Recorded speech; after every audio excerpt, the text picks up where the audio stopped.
Kia ora tātou e te whānau, Dave Johnston tēnei. Look, just really excited. I got a text asking me to make an appointment for my COVID vaccination.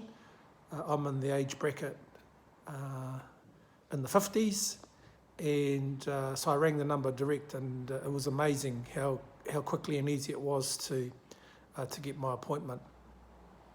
I've thought long and hard about this decision, and I know I'm doing the right thing, not only for my whānau, but for other whānau as well.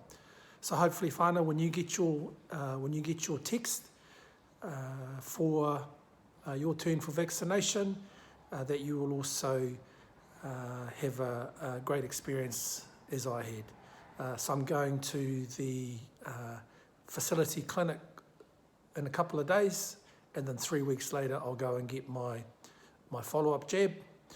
Also, my young son at home, who's turning 17 this year, and my wife will be doing the same.